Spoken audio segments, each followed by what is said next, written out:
안녕하세요. 네, 일단 설명회를 시작을 할게요. 오늘 학생부 얘기를 좀 할 거예요. 어차피 지금 현 입시가 지필평가 아니면은 학종밖에 없어요. 맞죠? 근데 지필평가는 지난 시간에 제가 얘기를 좀 드렸어요. 그리고 오늘 학생부 얘기 조금 하고 학원 시간표 얘기를 할 거예요. 그러니까 지필평가 얘기를 하든 학생부 얘기를 하든 결론은 어머님들 입장에서는 학원 시간표를 어떻게 짤까가 가장 큰 고민이실 거고, 그 다음에 제가 학생부 얘기를 하는 건 어디 가서 학생부 컨설팅을 받아라 라고 말씀드리는 게 아니라 학교 시간을 어떻게 쓰느니까 굉장히 중요해서 그래요. 우리가 아이들이 아무리 사교육을 받는다고 해도 학교 끝나고 나서 사교육을 받는 시간과 학교에서 공교육을 받는 시간을 비례했을 때 공교육 받는 시간이 길 수밖에 없는데, 사실 아이들 학교 현장에서 공부 안 하거든요. 그러니까 학교에 갔을 때 실질적으로 공부를 많이 안 해요. 사교육에서 하는 것보다는 거의 많이 못 하는데, 핵심은 이거예요. 공부를 많이 못해도 학교 가서 해야 될 일은 있다예요. 그럼 그 일을 하고 와야 유리하다예요. 근데 갔는데 공부도 안 하고 오고 학교에서 해야 될 일도 안 해갖고 오면 굉장히 불리한 거죠. 네. 그러니까 우리는 학교 가서 뭘 해야 되는지 오늘 알고 가시면 될 것 같고요. 학원 시간표는 어떻게 짜면 되는지 알고 가시면 될 것 같습니다. 자, 그럼 일단 시작을 해보도록 할게요. 네. 아이고, 문. 나 이거 어떻게 하는지 모르는데?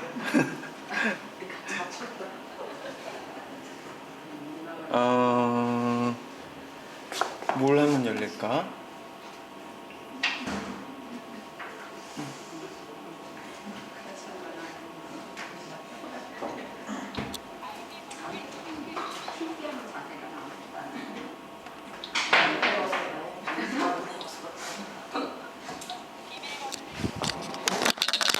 잠시만요. 문만 열어드릴게요.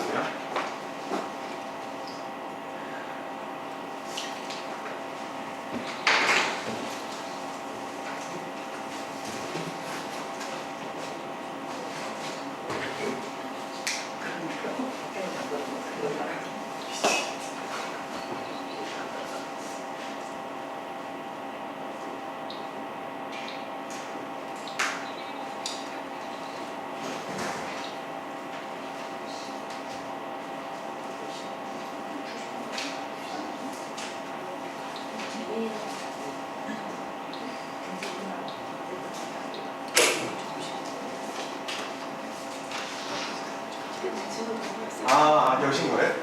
아니야, 등록한 게 아니고 여기서 들렸는데. 네, 저 알려주세요. 제가 설정을 다시 해드릴게요. 네네네. 하고 계세요. 네네.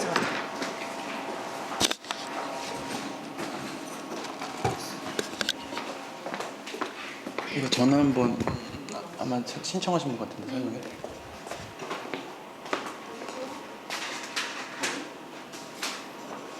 네. 하고 있으라고 하니까 하고 있겠습니다. 일단 그러면 첫 번째 우리가 이제는 학교 가서 해야 될 일에 대해서 학종이 뭔지 아세요? 일단 제가 드리고 싶은 얘기가, 학종이란 단어, 용어는 많이 들어보셨을 텐데 실제 뭘 평가하는지가 되게 애매하잖아요. 아이들이 3월 달에 뭘 갖고 와요. 무슨 공지문 같은 걸 갖고 오거나 또는 엄마한테 보여주지도 않아요. 그냥 지가 막 쓰고 내기도 하거든요. 근데 그런 거 무시하고 지나가면 큰일 나는데 그냥 다 지나가요. 뭐 예를 들면 교과 선생님이, 야, 이번에 이 종이 줄 테니까 여기에다가 네가 교과 관련돼서 했던 것들 좀 뭐 좀 적어서 갖다 내봐 라고 하는 종이가 있으면 그냥 지나가면 큰일 나는데 그냥 갖다 내요. 너 진로가 뭐야? 좀 적어서 내봐. 네가 가고 싶은 고등학교 뭐야? 좀 적어서 내봐 하면 그냥 내면 큰일 나는데 그냥 적어서 내요. 왜 그럼 이런 일이 계속 반복될까요? 선생님들이 그 종이를 주면서 이게 몇 점짜리니까 저거가 아니라는 거예요. 지필평가는 야 이거 100점 만점이고 예를 들어서 몇 개 틀리면 너 점수 몇 점 까요가 명확한데, 학종은 내가 지금 주는 게 선생님도 몇 점인지 모르고 아이도 몇 점인지 모르고 그거 누구만 알아요? 입학사정관만 알아요. 그러니까 지금 선생님도 내가 쓰고 있는 글이 애들한테 몇 점이 될지 모르는 거예요. 그러니까 얼마나 잘 써야 되는지도 동기부여가 안 되는 거예요. 그러면 이 동기부여가 완벽하게 돼 있는 사람들이 있죠. 누굴까요? 실제 같은 재단에 대학이 있는 경우요. 대치동 가면 단대부고라고 있어요. 네, 거기 같은 경우에는 실제 이런 부분들에 있어서 굉장히 신경을 써요. 제가 일단 드리고 싶은 얘기는 우리는 모르고 평가는 당하고 있는 이 학종이라는 제도의 평가 기준을 일단은 알자예요. 그래서 그 평가 기준부터 명확히 알자고요. 생각보다 안 어려워요. 오늘 이 얘기를 듣고 나시면 어머님들도 아이들을 컨설팅 할 수 있어요. 어디 가서 비싼 돈 안 줘도 할 수 있어요. 그리고 엄마가 컨설팅 하는 게 제일 좋아요. 저희 같은 사람보다 엄마가 아이를 가장 오래 보잖아요. 그러니까 엄마가 컨설팅 하는 게 제일 좋다고요. 그러니까 제가 대놓고 다 평가 기준을 얘기해 드릴 테니까 꼭 알고 가세요. 이거 진짜 안 어려워요. 일단 보자고요. 아주 쉬운 얘기부터 할 겁니다. 난 입시 하나도 몰라. 상관없어요. 아주 쉬운 얘기부터 할 겁니다. 자, 우리 초반에 생각 한번 해보세요. 우리 초반에는 전부 다 평가가 뭐였죠? 수능 아니면 내신이었어요. 맞나요? 엄마 입장에서도 마찬가지였고요. 그 다음에 입학사정관 입장에서도 마찬가지였는데 수능 아니면 내신으로 평가를 했단 말이에요. 이해되시죠? 자, 그런데 평가 기준이 바뀌기 시작했죠. 그럼 왜 바뀌었는지 근본적으로 좀 알아봅시다. 왜 바뀌었을까요? 대학 입장에서는 이런 얘기들을 해요. 야, 성적으로 줄을 세워서 쭉 뽑아봤더니, 수능으로 줄 세워서 쭉 뽑아봤더니 별로 안 좋아. 안 좋다는 얘기가 우리 대학을 빛내줄 애들이 들어오질 않아, 이거예요. 노벨상 하나 받는 애들이 안 나와, 이거예요. 그러니까 선진국은 어떻게 뽑는지 궁금한 거죠. 그래서 실제 대학이 갖고 있는 속내는 이겁니다. 야, 내가 뽑아봤는데 2등급 위쪽, 다시 말해서 11%. 자, 여기서 말하는 11% 기억하세요? 현재 고등학교 1, 2학년 정도까지는 이 11%가 기준이 돼요. 다시 말해서 내가 상위권 대학을 목적으로 한다라고 하면 일단 11% 안에 들어가셔야 돼요. 그리고 현재 아이가 초등학생이나 중학생이다라고 판단이 되시면, 특히 지금 현재 초등학교 5학년 이하 아이들, 얘네는 23%까지 늘어날 수 있어요. 뭐가 늘어난다는 건데, 동점 구간이에요. 이게 무슨 뜻이냐? 열심히 공부해서 1%가 됐어요. 그런데 얘는 적당히 공부해서 10%예요. 근데 걔네들 성적이 동점이라고요. 그러면 물론 적당히 공부해서 10% 맞기도 어렵죠, 그죠? 네. 그럼 이제 제 얘기는 그거예요. 특정 교과목 라인에서 대학이 바라보는 건, 대학이 원하는 건 이거예요. 야, 학생이면 주요 과목, 교과목은 공부했을 거 아니야, 맞죠? 그럼 그 주요 과목, 교과목이 적어도 5과목들 중에 한 3개 합은 6이 떠야 돼. 다시 말해서 평균 2등급은 올라와 줘야 돼. 근데 5개 다 2등급을 목적으로 하진 않고 평균 한 3개 과목은 2등급 안쪽에 들어가 주면 좋겠어 정도 인지하시면 돼요. 되셨나요? 그럼 아이들이 5과목 중에 2등급 안에 들어가는 과목이 한 3과목은 포함시켜 주는 게 유리하고, 수시 전형에서는 그걸 동점 구간이라고 한다라고 이해하시면 되세요. 난 정시로 갈 건데 정시는 100% 줄 세우는 거예요. 0.1점까지. 네, 그렇게 이해하시면 되고, 그래서 지금 제 얘기는 수시를 버릴 아이들은 드릴 이유가 없어요. 네, 정시로 갈 아이들은 열심히 정시 공부해가지고 0.1점까지 등수를 올리면 돼요. 단 수시를 버릴 수 없어요. 재수생 빼고. 지금 여긴 재수생은 안 계시잖아요. 수시를 버리고 갈 수가 없다고요, 구조적으로. 알고 있으시면 될 것 같고요. 자, 그럼 우리는 2등급 안에 들어있는 애들, 그리고 초등학교 5학년 이하는 3등급 안에 들어있는 애들은 동점 구간으로 바라보겠어. 그러면 나는 다른 방법으로 줄을 세우겠어, 이거예요. 그럼 다른 방법이 뭔지 알아야죠. 자, 그래서 대학에서 실제 우리는 다른 방법으로 뽑을 거야 라고 교육부한테 요청을 하고요. 교육부는 서울대한테 그 안을 가져오게끔 합니다. 그리고 서울대가 제시한 거는 우리 선진국 좋아하니까 미국의 입학사정관제라는 게 있어. 이걸로 뽑아보는 게 어때라고 제시를 하죠. 근데 교육부는 굉장히 부담스러워요. 왜 부담스럽냐? 실제 입학사정관제는 사교육이 굉장히 많이 들어가는 제도예요. 자, 그런데 우리나라 특성상 사교육이 많이 포함이 돼 있으면 불편하잖아요. 그러니까 교육부가 서울대한테 제시를 합니다. 우리 입학사정관제 제도는 좋은데 학생부라는 거 안에서만 보면 안 돼, 그걸? 범주를 사교육까지 넓히지 말고 학교에서 쓰는 학생부라는, 학교생활기록부라는 거 안에서만 보면 안 돼? 그럼 거기서만 볼 수 있게끔 설계를 해서 가지고 와 라고 한 게 뭐예요? 학생부 종합전형이에요. 자, 그래서 찍으실 필요 없어요. 그래서 여기 있는 이 내용들 아무리 봐도 무슨 뭐 평가하는지 모르시죠? 조금 이따 찍으세요. 이걸 평가하는 거예요. 어머님들이 학생부 보면 뭘 평가하는지 모르세요. 근데 세 가지만 기억하시면 돼요. 학생부는 뭐밖에 평가 안 한다? 일단 문제 해결력. 문제 해결력이 뭔데? 심플하게 정리해 드릴게요. 문제 해결력이라는 거는 지필평가라고 이해하셔도 상관없어요. 문제 잘 푸는 애들이에요. 자, 그런데 지필평가가 조금 더 확대돼서 이런 거죠. 지필평가에 연관된 어떤 특정 과제를 줬어요. 예를 들면 너 이걸로 PPT 한번 만들어 와봐 했어요. 근데 이 아이는 PPT를 단 한 번도 만들어 본 적이 없어요. 그런데 PPT에서 이것저것 눌러보면서 본인이 어떻게든 만들어 나가요. 이런 것들을 평가하는 게 일반적인 문제 해결 능력이에요. 자, 그런데 이렇게 말씀드리면 복잡하니까 그냥 심플하게 머리엔 이것만 담으세요. 교과 우수성을 일단 본다. 문제 해결 능력은 교과 우수성을 일단 본다.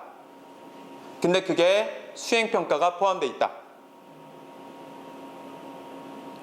점수가 뭐가 더 높은데요? 하면은 애들마다 케이스 바이 케이스니까 누가 더 높다고 말을 할 수는 없습니다. 단 중학교 때 혹시 뭐 동생이 있거나 고등학생은 당연한 거고요. 중학교 때 고등학교 올라가기 전까지 수시, 소위 말해 수행평가라는 점수를 어떻게 하면 잘 만들어지는지 모르면 망한 겁니다. 2월 달에 학생부를 떼봤는데 남들과 다른 수행평가의 세특 기록들이 남아있는 방법이 연습이 안 되면 고등학교 땐 망한 거라고 제가 표현하는 게 바로 실전에서 깎입니다, 점수가. 근데 그게 지필평가보다 비중이 낮을 거야 라고 착각할 수도 있습니다. 굉장히 높은데. 네, 제 얘기를 계속 듣다 보시면 이 중요도를 아실 거고, 제가 전화로 설명회 1탄 한 다음에 그 컨설팅 전화를 많이 받았는데 전화해서 하시는 게, 얘기해 주시는 게 이거예요. 컨설팅 받고 있다고 하더라고요. 뭘? 학종에 대한. 제가 이건 정확히 얘기해 드릴게요. 학종에 대한 컨설팅을 어디서 받으실 거면요, 어떤 사람 한 명이 얘 전 과목을 관리하는 건 불가능합니다. 학종 컨설팅은 그렇게 하는 거 아닙니다. 주요 과목 선생님과 진로 과목 선생님이 있어야 되고요. 전공자가요. 논문 이상 써본 사람이요. 석사과정 이상 써본 사람이요. 그리고 얘 교과에 연결할 수 있는 걸 해본 적이 있어야 합니다. 다시 말해서 의대 갈 거야. 그럼 주변에 의사한테 컨설팅 받아야지가 불가능한 이유가, 의사 선생님은 의사 관련된 건 알지만 고등학교 교과 과정이랑 어떻게 연결해야 학생부에 올라가는지 모릅니다. 제 얘긴 어디서 그냥 글 이쁘게 수정해주고 말 좀 잘하게 만들어주는 게 학종이 아니란 얘기인 겁니다. 간단하게 얘기하면. 네, 그래서 어머님들이 아는 게 유리해요. 아이가 1년 동안 학교 가서 뭘 해야 되는지를 갖다가 안내를 하고 실제 2월 달에 학생부를 봤는데 그게 되어 있는지를 갖다가 보고, 그게 문제라고 하면 학생부를 떼서 누군가 찾아가서 뭐가 문제인지 확인을 하고 다시 내년을 해보고 해서 3년을 해봐야 됩니다. 중학교 때. 그런데 중학교 1, 2, 3학년 내내 단 한 번도 이런 것들을 확인 작업을 안 했다는 건 너무 안타까운 일이죠. 우리는 분명히 과제를 다 했니? 물어보시잖아요. 학원 갔다 오면 너 숙제 다 했니? 물어보시잖아요. 그 시간에 사실 그걸 어머님들 관리할 이유가 없으세요. 왜? 학원에 왜 보내세요? 학원이 관리하라고 보내는 거잖아요. 지필은 애들 운명입니다. 지 노력한 만큼 나올 거예요. 그런데 학종은 챙겨주냐 안 챙겨주냐의 싸움입니다. 그냥. 그리고 학종은 100% 경험입니다. 경험을 해본 놈과 안 해본 놈은 아예 다릅니다. 얘가 가서 잘하겠지? 어렵습니다. 그 어려운 이유들이 계속 보이실 겁니다. 자, 문제 해결 능력은 학업적인 우수성입니다. 우리 아이가 세특에 남들과 다른 학업적인 우수성이 특정 과목 하나라도 써 있으면 다행입니다. 그걸 만들어 주시면 될 것 같아요. 두 번째, 전공 적합성. 이런 얘기입니다. 대학에서는요, 아이들한테 야, 너 이과 올 거야. 기계공학과로 올 거야. 그럼 너 기계공학에 대해서 얼마나 열심히 공부했는지 나한테 보여줘봐. 이렇게 제시하기 어렵습니다. 왜? 왜 그러죠? 얘는 학생이잖아요. 학생인데 기계공학과 관련돼서 열심히 탐구할 시간적, 물리적인 시간 자체가 많지 않을 거 아닙니까? 그러니까 이렇게 보시면 돼요. 너 공부했어? 이렇게 보시면 돼요. 제 말 잘 들으세요. 너 공부했어? 학생부 봤더니 성적은 동점 구간에 들어왔는데 우리가 원하는 그 외에 나머지를 평가해 봤는데 실제 그 내용이 별로 좋지가 않아. 소위 말하는 공부는 열심히 한 것 같은데 그 외에 좀 더 우수한 부분들이 보이지 않아 이럴 수도 있고요. 두 번째는 성적을 봤는데 뭐 수행평가 우수한 건 떠나서 그냥 성적 자체가 우수하지 않아 이럴 수 있습니다. 그럼 두 번째 대학이 원하는 건 이거예요. 너 그럼 공부 안 했으면 뭐 했어? 그럼 네 좋아하는 거라도 했을 거 아니야. 왜? 요즘에 학교가 진로 관련된, 그러니까 자유학기제 같은 것들이 시작되면서 진로 관련된 활동들이 확장이 되고요. 동아리나 안 그러면 자율 동아리를 만들어서 움직이는 활동성 있는 것들이 확장이 되는데, 그럼 너 좋아하는 거라도 해봤을 거 아니야. 그럼 그 좋아하는 거라도 적어봐가 전공 적합성입니다. 엄청난 전문성을 요하는 게 아니고요. 네가 공부 안 했으면 다른 거라도 했을 거 아니야. 근데 공부도 안 했어? 좋아하는 것도 안 했어? 그럼 뭐 어떻게 뽑아 내가 널. 이거예요. 이해되시죠? 화. 그럼 자, 문제 해결 능력은 학업적인 우수성이라고 보면 되고요. 전공 적합성은 뭐라고 보면 된다고요? 내가 공부에 많은 등급을 올리는 걸 못했다라고 하면 실제 얘가 잘하는 게 있어야 된다는 거예요. 그러니까 제가 되게 어이없는 게 무슨 코딩 학원 일주일에 하루가? 그래갖고 전공 적합성이 생긴다고요? 말도 안 되는 소리입니다. 코딩 학원을 갈 거면 일주일에 4회는 가야죠. 남들 2시간 할 때는 8시간 해야죠. 그렇게 적어도 8개월에서 6개월은 해야죠. 그래야 남들과 달라지죠. 이해되시죠? 그리고 마지막에 의사소통 능력. 이것도 생각보다 중요한 능력입니다. 요즘에 인공지능 하잖아요. 인공지능이 절대 대처할 수 없는 게 사람만 가지고 있는 고유의 능력이 의사소통 능력입니다. 자, 근데 이게 뭐가 그렇게 중요한데, 내가 알고 있는 거, 공부했던 걸 요즘은 다 어떻게 하죠? 포트폴리오를 만들거나 프로젝트 팀 수업을 합니다. 그럴 때 내 의사를 내비칠 수 있는 건 대학 입장에서 되게 중요합니다. 왜? 대학은 논문 발표를 하거나 안 그러면 프로젝트성 수업들을 하거나 아니면 레포트를 내잖아요. 이걸 내가 글로 표현해내든 PPT로 표현을 해내든 영상으로 표현해내든 아니면 아이들이랑 활동을 굉장히 잘 이끌어내는 리더십이 있던 이런 거 굉장히 좋은 거라고요. 근데 문제는 뭐냐?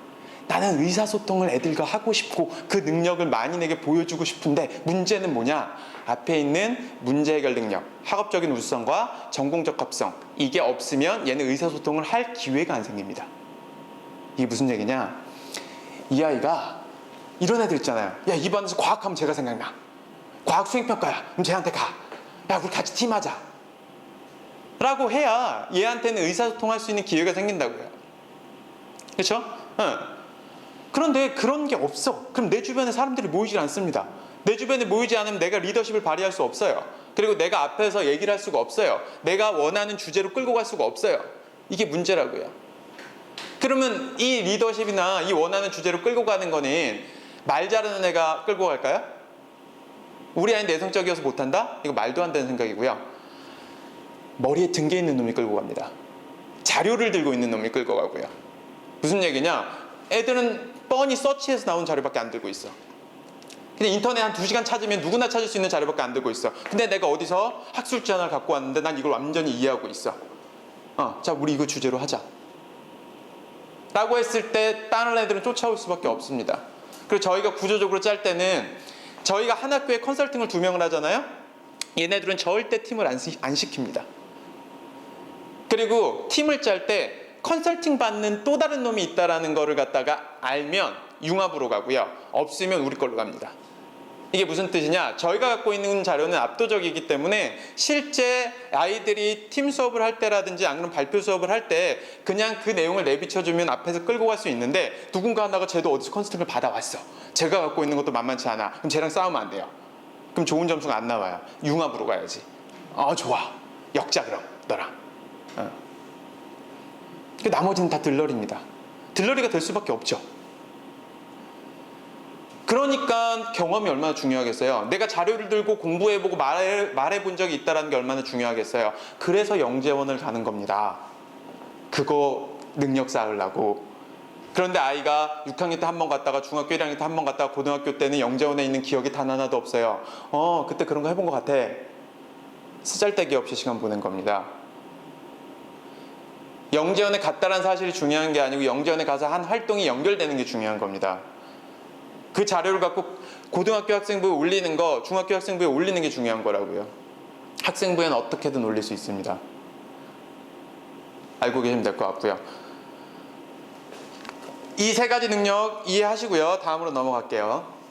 밑에 있는 거는요, 그냥 그거 보여드리려고요. 굉장히 많이 겹치죠. 학생부는요, 특정 영역의 내 우수함을 쫙 쓰는 게 아니에요.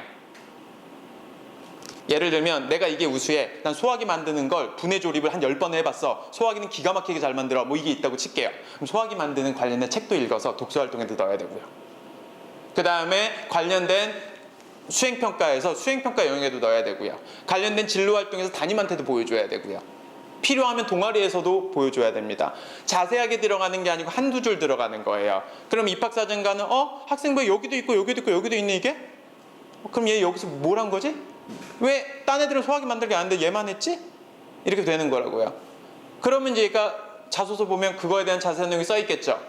저는 이거가 굉장히 우수합니다 써있겠죠. 근데 그게 궁금하면 부르는 겁니다. 그게 면접이고요. 그럼 면접 와서 대답 잘하는 놈이 붙습니다. 면접 들어가는 순간 동점입니다.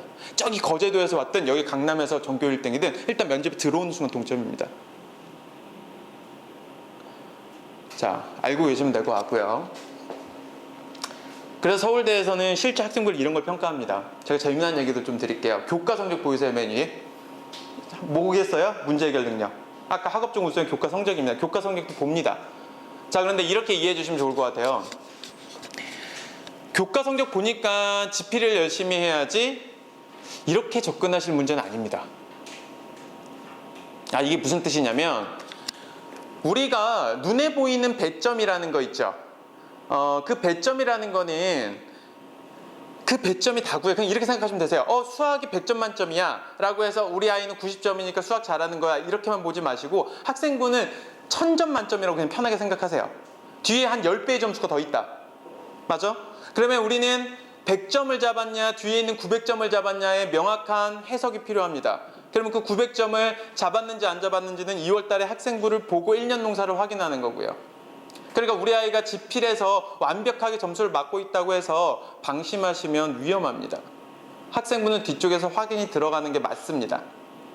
이렇게 이해하시면 될 것 같고요. 그래서 교과 성적이라는 거에서 문제 해결력을 볼 때는 성적의 동점 구간에, 그래서 제가 아까 동점 구간 앞에서 말씀드린 거예요. 성적이 동점 구간에 진입했다라고 하면 뒤에 있는 900점을 잡는 게 있어야 됩니다. 그리고 그 900점을 잡는 건 성적 100점 만드는 그 시간에 비해서 현저히 적습니다. 전 되게 답답한 게 학종이라는 걸 너무 어렵게 생각하시고 전혀 준비를 안 하고 있는 게 일단 답답하고요.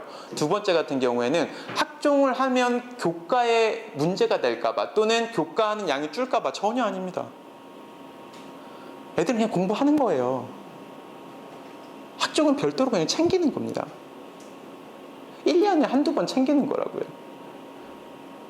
그런데 이걸 그렇게 받아들일 문제가 아니라는 거죠. 어머님들이 아이 건강하라고 예체능 시키는 것보다 훨씬 시간이 조금 듭니다.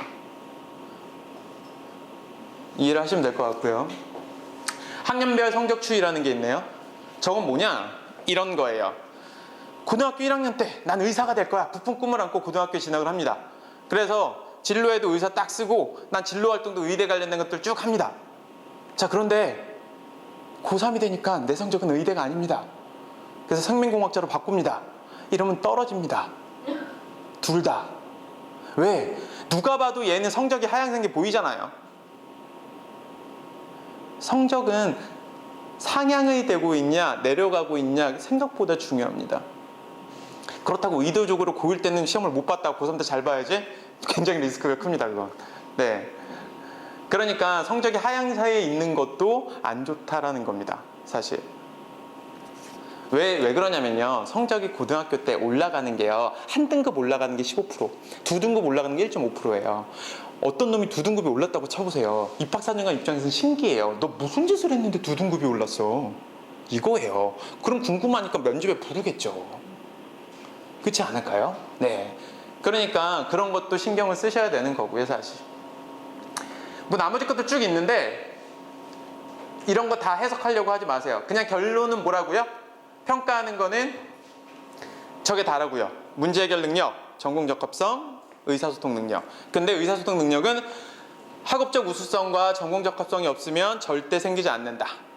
그럼 학업적 우수성과 전공 적합성이 있어야 된다. 근데 우리 아이가 학생이고 내 진로에 관련된 걸 열심히 해본 경험이 없다면 얘가 진로가 명확하지 않다면 학업적 우수성을 만드는 게 맞다. 그럼 주요 과목 5과목들 중에서 얘가 굉장히 우선 한 과목은 있는 게 유리하다. 심플하죠. 유리하면 그때부터 컨설팅이 시작됩니다. 너무 편합니다. 그런 아이는. 근데 너 뭐가 되고 싶니? 너 뭐 잘하니? 아무 대답을 못하는 아이는 너무 힘듭니다. 네. 어머님들이 시키고 있는 겁니다. 맞죠? 조금 더 시키면 이제 이런 거 시킵니다. 그런데 학교에서는 이런 걸 해보라고 합니다. 그럼 엄마가 화가 나죠. 왜 화가 나죠?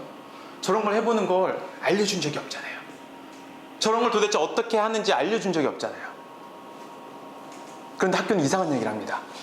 학교를 열심히 다니면 될 거래요. 근데 안 됩니다. 학교 등급이란 건 뭐냐면요. 한번 대입 실적을 고등학교별로 쭉 한번 점검해 보시면 되게 좋을 텐데 수시가 압도적인 학교와 그렇지 않은 학교가 있습니다. 학교 등급은 뭘로 결정되냐면 정시라는 녀석은 어차피 성적으로 줄 세우는 거라서 네가 어느 학교 나왔냐는 아무 의미가 없습니다. 근데 대학은 뭘 믿는 거냐면 그 고등학교 선생님한테 이렇게 관리를 받은 애들이 우수하더라 이걸 믿는 겁니다. 통계치를요. 하다못해 과고 가고 싶은 분들 있죠. 과고도요. 추천서가 굉장히 중요한데요.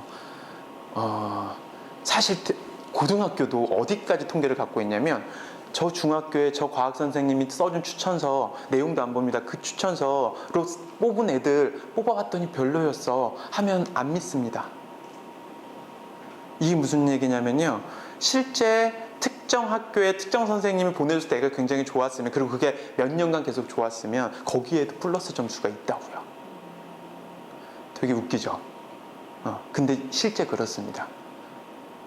그러니까 우리는 아이들을 갖다가 지필 외에도 우수한 것들을 갖다가 관리해 줄 수 있는 포맷을 버리고 가는 거 굉장히 위험하다라고 보시면 될 것 같아요. 그럼 이제 저한테 아마 또 계속 그런 얘기 하고 싶을 거예요. 아마 그러면 괜히 그런 학교 갔다가 성적 막 바닥 기고 이러면 어떡해요. 그래서 제가 1탄을 한 거예요. 등급 확인이 그래서 중요하다고요. 등급 확인을 해야 얘가 성적을 이 정도 받았을 때 외대 보고 가서 유리한지 불리한지 정확히 말씀드리죠. 계산해서. 등급 확인이 안 되면 계산이 안 된다니까요. 누구도 판단할 수 없습니다. 외대 보고 가서 7등급 때려버리면 건대 갈 수도 있어요. 그리고 일반고 가서 얘는 내신 잘 받아갖고 서울대 가려고 했는데 일반고 가서 전교권에 못 들어서 건대 갈 수도 있고요. 지금 제가 건대를 나쁜 학교처럼 비유했지만 좋은 학교입니다. 상위 10위권 학교입니다. 그러니 명확한 확인이 필요합니다. 당연히. 한숨을 쉬지 마세요. 큰일 난 거 아닙니다. 자, 애들 분포 상태가 대충 이렇습니다. 뭐 이건 대치동뿐만 아니고 비슷한데요. 저기 있는 저 아이는 어떤 아이일까요? 느낌상 등급도 굉장히 좋고 학생부 활동도 굉장히 많아. 그럼 저 아이는 어떤 아이일 것 같으세요? 너무 좋은 아이죠? 네. 근데 입학사정관은 저 아이 저렇게 평가해요. 열심히는 했구나.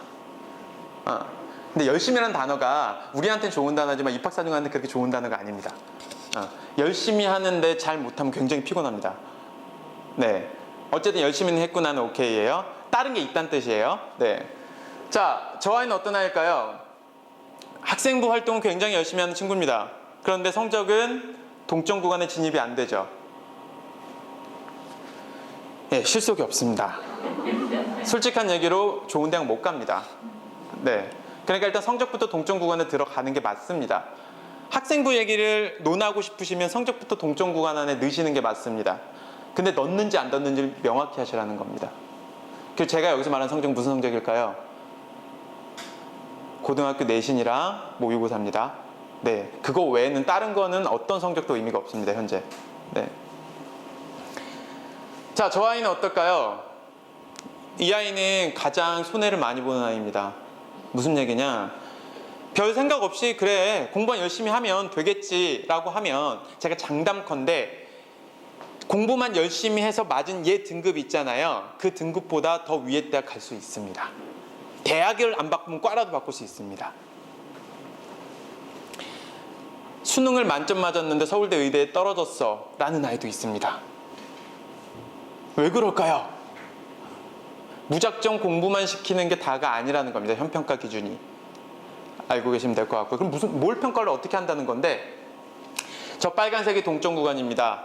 다시 한번 얘기하지만 초등학교 6학년부터 현재 고등학교까지는 2등급 안에 넣는 걸 동점 구간이라고 보시면 돼요. 어머님들이 그리고 있는 대학이라면, 여기서 말하는 그 대학은 상위 6개 대학을 말합니다. 서성한까지를 의미하고요. 우리 아이는 아래쪽에 한 상위 15개 대학까지는 괜찮아. 상위 15개 대학은 이름 들어본 대학을 말합니다. 이름 한번 세보세요. 15개 못 씁니다, 대학. 생각이 안 나요. 네. 그 얘기는 뭐냐, 사회에서도 인정하고 있는 대학이 그 정도밖에 안 된다라는 겁니다. 근데 이름 들어본 대학을 갖다가 보내려고 하면 그래도 많이 잡아줘야 23%까지 잡아줄 수 있습니다. 그럼 3등급 안에 들어가야 된다는 뜻인 거고요. 자, 그럼 동점구간에 진입했을 땐 다른 관리가 들어가야 됩니다. 동점구간에 들어갔다 해서 공부를 하지 말라는 게 아니라 전체 아이 시간 중에 적어도 한 5% 정도, 5%라고 제가 표현하는 건 1년에 몇 건 하면 되거든요. 근데 그 몇 건이 많이 걸리면 한 수업 회차로 8회차 정도 들어갑니다. 탐구 하나가. 탐구 1년에 2건만 해도 학생분 좋아집니다. 네. 알고 계시면 될 것 같고요. 그리고 저쪽 파란색 구간에 있는 애들은 우리 아이 성적이 저기에 있다라고 하면 쟤는 뭐 학종이니 어쩌니 신경 쓰지 마시고요. 입시가 아무리 변해도 신경 쓰지 마시고요. 그냥 성적부터 올리시면 됩니다. 그리고 혹시 우리 아이는 성적도 힘들어 보인다, 그러면 2가지를 시키세요. 2가지. 이거 알려드릴게요. 하나는, 이 얘기하면 조금 길어지는데 그냥 할게요. 시간 많으세요? 네, 그럼 2가지 시키세요. 이쪽 아이가 맞나요 지금? 자, 2가지를 시키세요. 자, 이 2가지는 이겁니다. 우리 아이가 공부를 너무 힘들어하고 행복하게 살기를 원하신다. 그러니까 어머님들 마음이 되게 신기한 게 2가지예요. 공부를 잘했으면 좋겠어요. 근데 공부를 너무 많이 시키다 보면 애가 불행해 보여요. 그럼 애가 행복했으면 좋겠어요. 근데 2개를 다 잡을 수가 없거든요, 사실. 근데 진짜 행복한 게 우선순위가 되신다면 제가 말한 2가지를 시키시라는 겁니다. 하나, 첫 번째, 언어적인 전문성이라고 보통 얘기를 합니다. 여기서 말하는 언어적인 전문성이 영어를 말하는 건 아닙니다. 네, 어떤 언어여도 상관없다는 뜻인 겁니다. 아이가 그 나라에 가서 실제 공부를 할 수 있고요, 생활을 할 수 있게끔 만들어주는 전문성을 키워주라는 뜻입니다. 이게 뭐가 그렇게 중요한데, 우리나라에서 막 태어난 애가 하나 있어요. 그리고 나이가 제일 많은 어르신이 있다고 할게요. 그래서 나이 순으로 일일이 우리나라 모든 국민을 줄을 세웠어요. 그리고 가운데 있는 사람을 툭 뺍니다. 이걸 중위 나이라고 하는데, 이게 우리나라 몇 살일까요? 44입니다. 44보다 어리시면 우리나라에서는 젊으신 거예요. 근데 핵심은 베트남 가서 중위 나이 가운데를 툭 빼면 몇 살이냐면 27입니다. 모든 인구 조사를 기업들이 제일 먼저 합니다. 왜 할까요? 당연히 현장이나 공장을 어느 쪽으로 빼겠습니까? 요즘 중국도 인건비가 많이 올라서 베트남 쪽으로 뺍니다. 그러면 현장 관리 운영자는 누가 돼야 돼? 한국 사람이 가야 되겠죠. 그러니까 베트남어를 할 줄 알면 삼성에 기가 막히게 취업이 됩니다. 오늘부터 당장 베트남어 하시라는 게 아니라요. 우리가 해야 될 일은 아이한테 예전처럼 한국에서 직업을 찾아야지로 만들지 마시라고요, 아이를. 아이가 선택할 수 있는 폭의 바운더리를 넓혀주시라고요. 그거 하나 만들어주는 것도 도움을 주는 겁니다, 이 아이가 살아가는 거에 있어서. 그 다음 이제 2번째는 소프트웨어적인 전문성인데, 사실 언어는 요즘에 번역기도 많이 나오고, 우리 미국 가도 영어 못해도 그렇게 안 힘들잖아요. 우리에겐 구글 번역기가 있으니까. 근데 핵심은 뭐냐, 컴퓨터에 뭐 예를 들어 네이버에 뭐가 한 줄이 나왔어요. 근데 내가 거기다가 뭐 하나를 갖다가 올리고 싶어, 또는 어떤 텍스트 하나를 수정하고 싶어 해도 뒤쪽에서 돌아가는 C 언어를 명확히 모르면 아무것도 못합니다. 저도 수학 컨텐츠를 만드는 사람인데, 수학 컨텐츠를 만들 때 요즘에 다 종이책 안 만듭니다.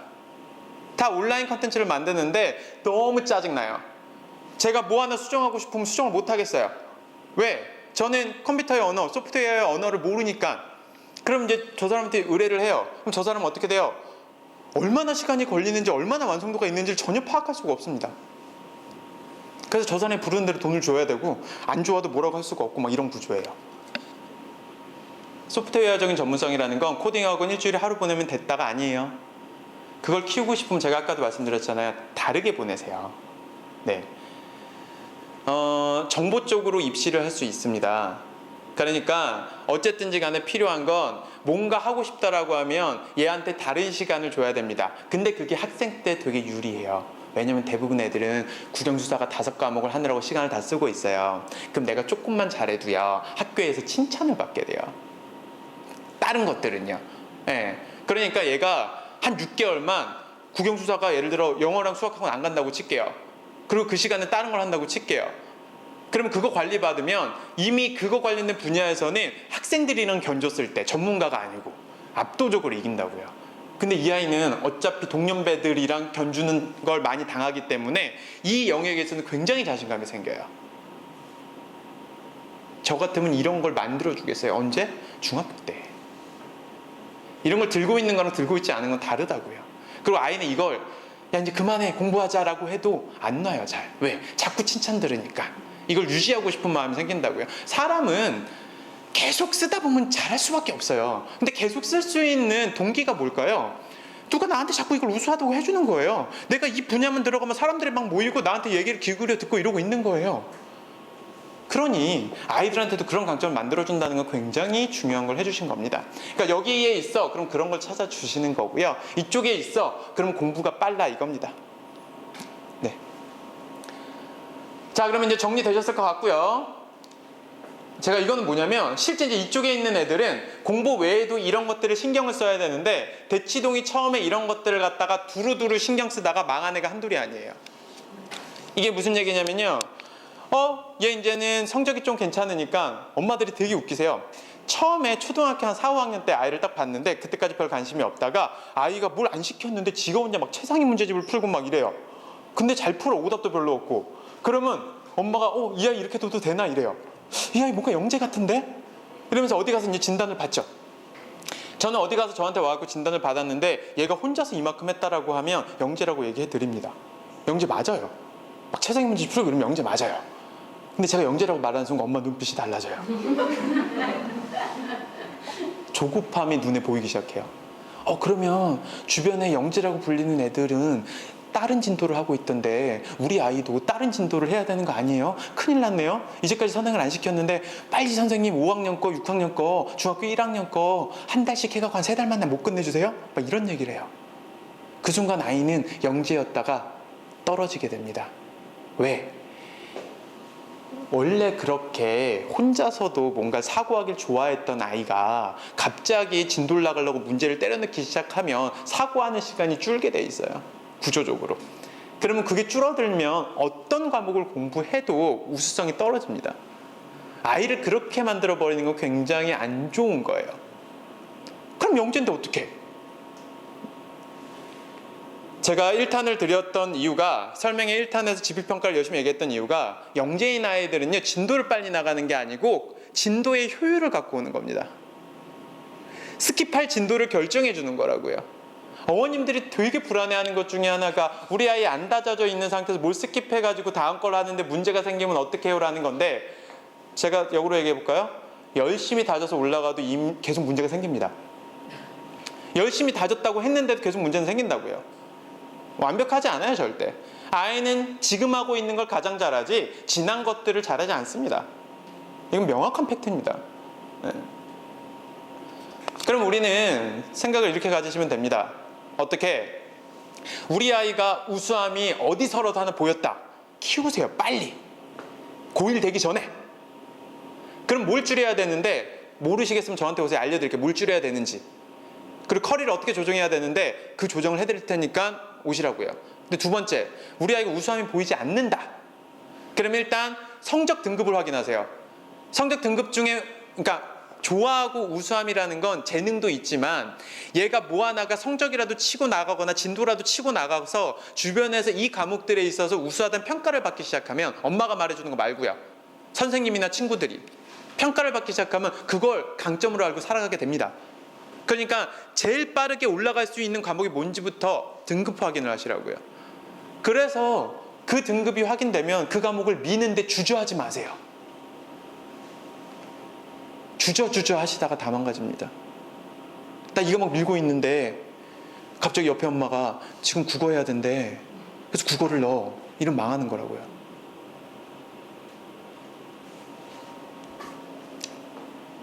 제가 열심히 이거 만들었는데 애들이 저 모든 걸 올리면 너무 힘이 든다는 걸 열심히 표현해 본 겁니다. 자, 제가 서울대 수리과학부에 2명의 아이를 확인해 볼게요. 등급이 4등급이고, 2등급이고, 실제 학생부 개수는 4개인 아이고요. 등급이 1등급이고, 자, 학생부 개수는 8개인 아이가 있습니다. 그러면 저 아이가 당연히 어딜 가야 되죠? 서울대를 가는 게 맞겠죠. 네. 근데 우리가 입학사정관 입장에서 들여다보면 이래요. 2등급이고 1등급이면 아까 뭐라 그랬죠? 성적은 동점 구간에 들어갔네요. 그리고 실제 학생부에서 뭘 찾죠? 문제 해결 능력을 찾습니다. 제가 아까 문제 해결 능력이 학업적인 우수성이라고 말씀드렸잖아요. 근데 그 학업적인 우수성이 꼭 지필만 갖고 찾는 게 아니라고 계속 말씀드리고 있는 거예요. 그 과목의 전공자가 이 아이를 봤는데 지필은 소위 말해서 2등급 안에 들어갔어. 그러면 다른 것들을 얼마나 더 높게 평가했는지를 갖다가 확인하겠다라는 겁니다. 그래서 이 자료가 뭐냐면 서울대 입학본부에서 나온 자료예요. 그래서 입학사정관 저런 평가를 합니다. 학생에게 수학적 사고를 확장해 나가는 문제 해결 능력이 있다라고 보는 거고요. 위에 건. 밑에 거는 구체적인 사례가 없어 수용하기 어렵다라고 하죠. 구체적인 사례가 없다는 표현은 이겁니다. 남들 하는 거밖에 안 했잖아. 그런데 어떻게 네가 우수하다고 얘기할 수 있겠어? 니다. 그럼 또 이제 역으로 이런 얘기들이 오고, 예. 저거 보면서 저거 사고 능력 특기사항은 선생님이 써주신 거죠? 맞습니다. 교과목 선생님이 씁니다. 그리고 저게 예전에는 의무가 아니었습니다. 무슨 얘기냐? 특별한 게 있는 하나만 써도 상관이 없었습니다. 근데 지금은 의무로 바뀌었습니다. 500자를 다 써야 됩니다. 선생님은 죽을 맛이에요. 왜 우수하지도 않은 애들 수학의 한 반이 다 우수하다고 볼 수 없잖아요. 근데 특별한 사항들을 어떻게 뽑아내갖고 씁니까? 그러니까 어떻게 하죠? 일반적인 내용들을 쓰겠죠. 그럼 당연히 입학사정관은 일반적인 내용들이 눈에 보이겠죠. 그럼 특별한 걸 하나이든 눈에 띌 수밖에 없죠. 근데 어머님들 고충은 이거예요. 학교에서 시키는 것밖에 못하는데 어떻게 특별한 거래요? 이겁니다. 근데 그게 아니라는 겁니다. 특별한 거 할 수가 있습니다. 네. 그러니까 이제 그런 부분들에 있어서 우리 아이가 성적은 동점 구간 안에 들어갔고 그런 특별함을 만들고 싶다라고 하면 그거를 어떻게 만드는지 확인을 하시고 컨설팅을 받고 등급 확인하신 다음에 진행을 하시라고요. 그리고 그거를 뭐 사교육 아니 그냥 학원 다니듯이 1년 내내 다니는 게 아니고요. 그냥 탐구라 그래서 6회에서 많이 하면 12회 정도 하는 겁니다. 전공자한테 그 분야를 학습을 받는 거라고요. 그러면 아이가 어느 능력이 생기냐? 발표할 수 있는 능력이 생깁니다. 요즘 모든 수행평가는 뭐 써서 과제형으로 내는 구조가 아닙니다. 얘가 학교 가갖고 선생님 앞에서 발표를 하거나 프레젠테이션을 하는 겁니다. 그리고 아직도 학교가 노트 검사할게 아니면 쪽지 시험 볼게 이렇게 수행평가하는 학교는 글렀습니다. 글렀다는 게 수시 실적 안 나옵니다. 그런 학교. 근데 점점 바뀌고 있습니다. 그런 학교들이 점점 줄고 있습니다. 뭐라도 선생님이 우수한 걸 찾아보려고 합니다. 정 안 되면 종이라도 주고 쓰게 합니다. 그래서 너 우수한 것들을 갖다가 최대한 너라도 표현해봐 합니다. 제가 지난번 설명회 때 그랬죠. 제발 학교 좀 가시라고. 학교 가셔서 우리 아이 우수함을 제발 좀 얘기하고 오시라고. 그리고 또 뭐 하라 그랬죠 제가? 추천. 그럼요. 추천 받아오라고요. 그럼 무슨 추천이야? 일단 기본적으로 책. 그리고 두 번째는 교내에 있는 대회들 아니면 동아리 활동들 제발 추천받아 오라고요. 선생님이 추천해준 거 해서 갖고 가면 선생님은 좋아하죠. 잘못된 게 아니잖아요. 이게 뭐가 잘못됐어요? 이런 거랑 똑같은 거예요. 선생님 시험 보면 어때요? 저 시험 공부 열심히 하고 싶은데 이게 뭐가 잘못된 거예요?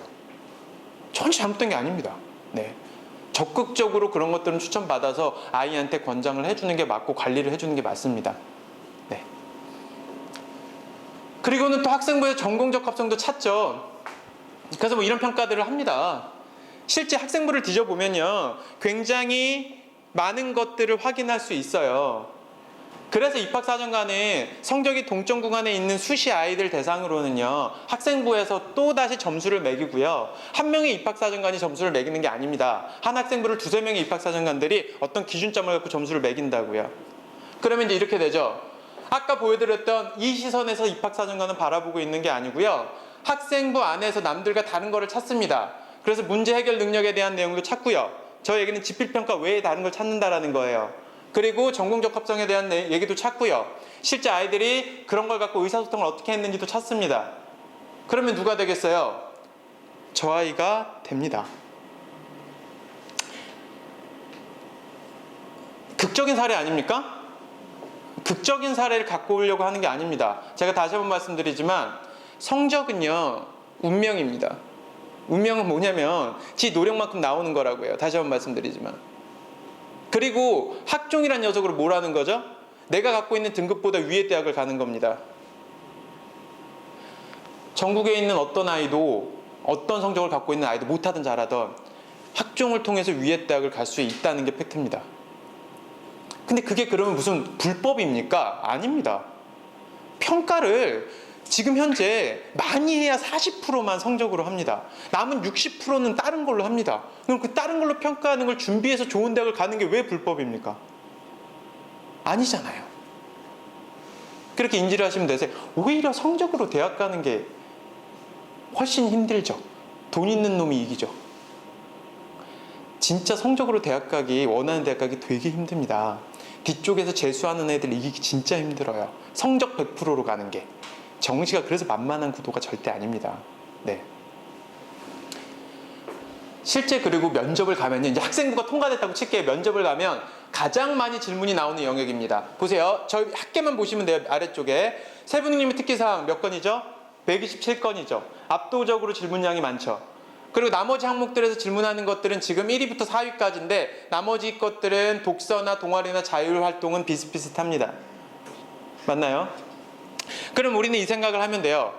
학교가 대학이 가장 신뢰하는 거, 입학사정관이 가장 신뢰하는 건 뭐냐? 선생님의 평가다. 그럼 선생님의 평가가 뭐라도 어딘가에 들어가 있어야 되지 않겠나? 담임평가가 들어가는 영역이 어디죠? 창체라고 들어보셨죠? 뭐 진로활동이나 자율활동이나 그 다음에 행특이라고 들어보셨나요? 맨 마지막에 얘에 대한 전반적인 내용들을 정리해 써주는 거. 이게 담임 영역입니다. 그리고 나머지 세부능력의 특기사항이라는 건 교과 담임 영역입니다. 그리고 또 한 분이 계시죠. 얘의 지도교사로 있을 동아리 선생님이나 아니면 대회에서 특정 대회에서 지도교사를 해주신 분들, 이런 분들이 되게 중요합니다. 그래서 학교를 가면 세 분의 선생님 만나고 와야 된다고 말씀을 드리는 겁니다. 얘 주력 과목, 얘가 강점을 가져갈 수 있는 과목 선생님, 그 다음에 담임, 그 다음에 동아리. 이 선생님들을 만나서 확실하게 추천을 받아 오거나 어필을 하고 오시는 게 좋습니다.